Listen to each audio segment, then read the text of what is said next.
4PM news network में दोस्तों आपका स्वागत है। मैं हूं आपके साथ राशिद ज़हीर। मस्जिद के नीचे खुदाई हुई, मंदिर निकल गया, मठ निकल गया, ये बातें पुरानी हो गई हैं। अब नई बात यह है कि योगी के मंत्रिमंडल में शामिल मंत्री, बस वो मुसलमान है, उसकी कोठी के नीचे भी कुछ नई खुदाई का मामला चल रहा है।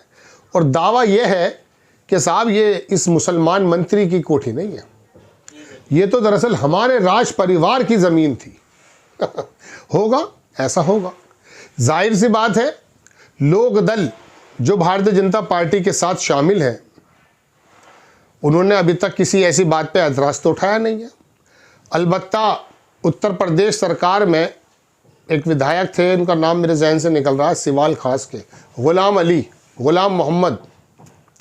अभी पिछले दिनों जब उत्तर प्रदेश में MLC के चुनाव हो रहे थे तो थे वो समाजवादी पार्टी के, लेकिन चूंकि लोक दल के सिंबल से लड़े तो भारतीय जनता पार्टी वाले भी ठप्पा लगाए आए थे।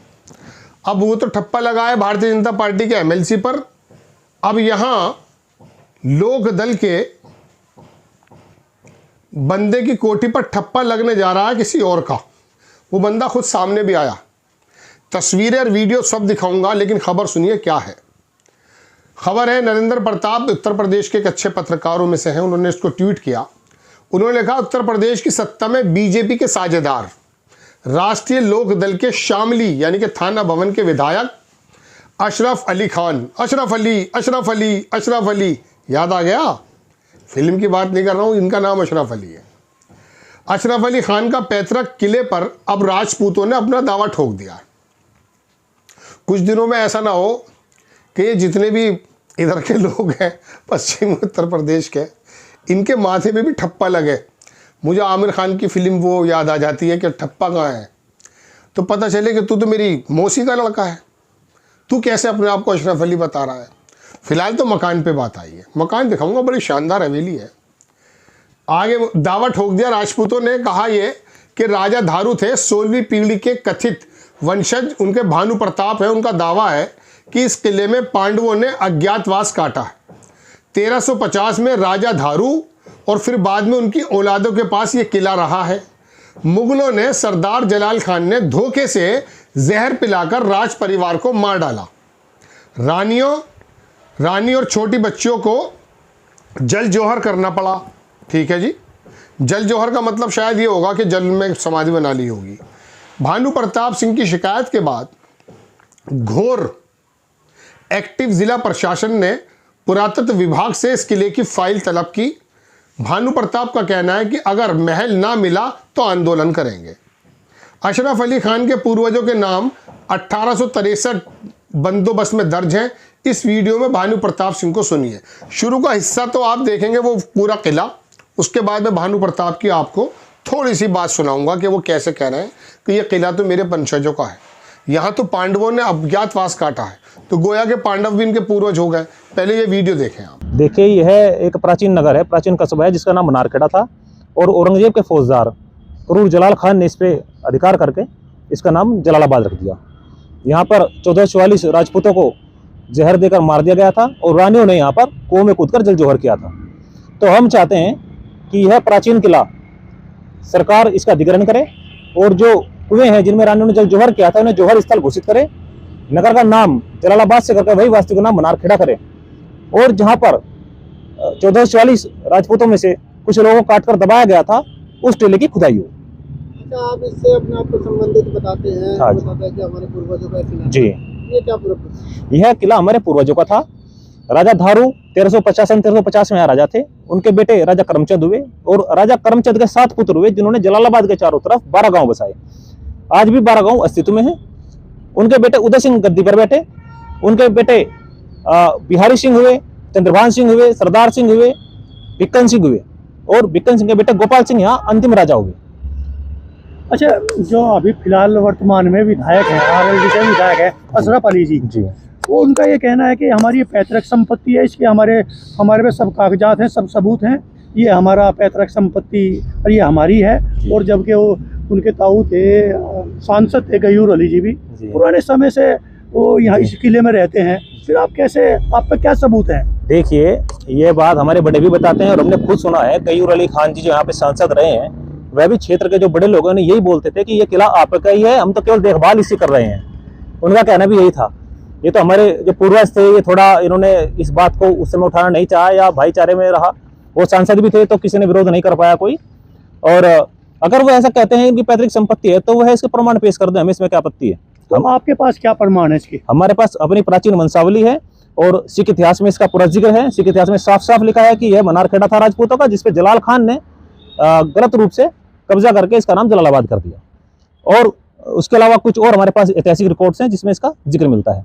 मंदिर मन्हारान यहाँ पे है, रिकॉर्ड्स में पूरा मन्हारान मंदिर है। जब मन्हारान मंदिर है तो मनारखेड़ा का उससे ऑटोमेटिक संबंध है। खुदाई में भगवान सूर्य की मूर्ति यहाँ पे निकली है और सूर्यवंशी द्वारा पूजनीय है भगवान सूर्य। और आप देखिए किले के चारों तरफ सूर्यवंशी गाँव है। जब पहले भी आपने इसमें आवाज उठाई थी, उस समय एसआई को सौंपने की बात कही थी। हाँ जी, उसमें क्या एसआई ने ये रिकमेंड भी किया है कि आप किला सौंपते हो? जी, हमने पहले भी आवाज उठाई थी। हमने पिछले साल ज्ञापन दिया था माननीय मुख्यमंत्री जी को, सब प्रमाण हमने लगा के उसमें दिए थे उन्हें।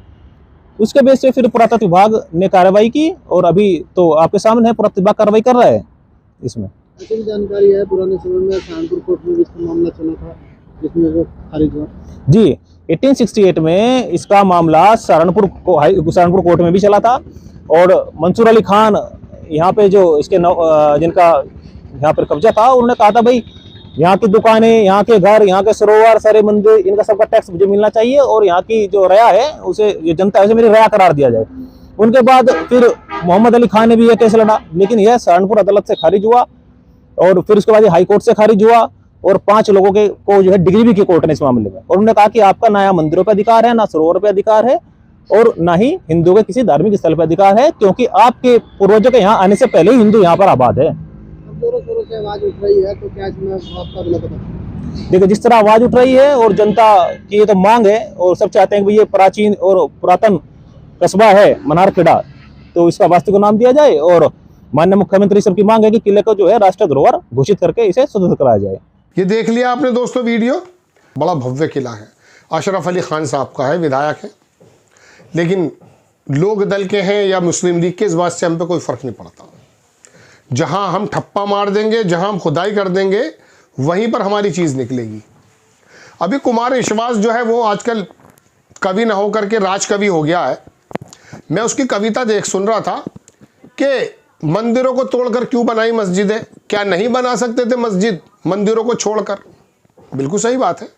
अगर किसी ने, आक्रांताओं ने मंदिरों को तोड़कर मस्जिद बना ली है तो कहीं और बना लेते। भारत में तो जगह बहुत थी, क्या दिक्कत थी? बड़ी गलती की उन्होंने।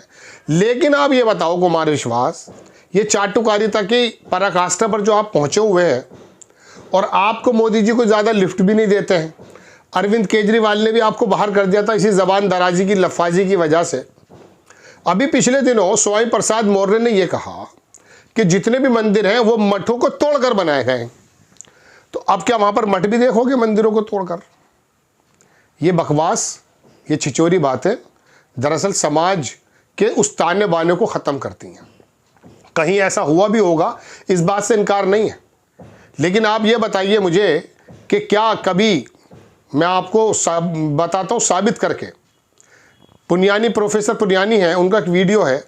उन्होंने ये कहा कि औरंगज़ेब ने बाकायदा साउथ से लेकर उत्तर प्रदेश और महाराष्ट्र से लेकर तमाम जगहों के मंदिरों को चलाने वाले जो संचालन कमेटी के सदस्य थे, उनके वजीफे बांध रखे थे, उनको ज़मीनें दे रखे ताकि वो वहाँ पर खेती बाड़ी करके उन मंदिरों को पालन पोषण करते रहें।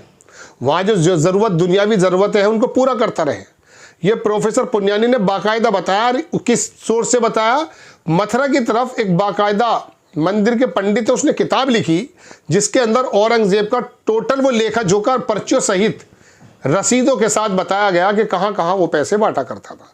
किसी मंदिर को अगर कब्जा भी लिया, तोड़ भी दिया, तो पूरे हिंदुस्तान की मस्जिदों को तोड़ेंगे। और अब मस्जिदों को तोड़ेंगे, अब घर को तोड़ने की बात आ गई है। भाई ये नवाबी जो थे, नवाब, इनके पास भी तो किले थे, अब किले जा रहे हैं। वो कह रहा है साहब ये हमारे था 1650 में, और उससे पहले वहाँ पर पांडव थे। अब कल को ये ना हो कि पांडवों के वंशज आ जाएं और वो कहने लगे ये तो हमारा है। ये, और दूसरी बात किसके ऊपर आई है ये बात? ये लोकदल का विधायक है। लोकदल के विधायक जी, अब इनको समझ लेना चाहिए, जो मैंने वीडियो भी आपको दिखाए, कि मस्जिदों की खुदाई होकर के ठप्पे नहीं लगेंगे, आपके घरों को खुदा खोद कर भी ठप्पे लगाए जा सकते हैं। और शुद्धिकरण का दौर अगर आ गया तो पकड़ पकड़ के शुद्ध करा दिया जाएगा। 1920-25 में आरएसएस ने मुहिम चलाई थी ना शुद्धिकरण। जो लोग हिंदू से मुस्लिम हो गए हैं या कोई किसी और धर्म में चले गए हैं, उनको रिवर्ट करना है, वापस करना है, शुद्ध करना है उनको, शुद्धिकरण। अब तो अपने पे बात आ गई, अब तो बोल जाओ लोक दल के विधायक। आपको खबर कैसी लगी अपनी राय कमेंट्स बॉक्स में ज़रूर दीजिएगा। चैनल को सब्सक्राइब कीजिएगा, शेयर कीजिएगा। नेक्स्ट टाइम मैं किसी खबर के साथ हाजिर होता हूँ। जय हिंद।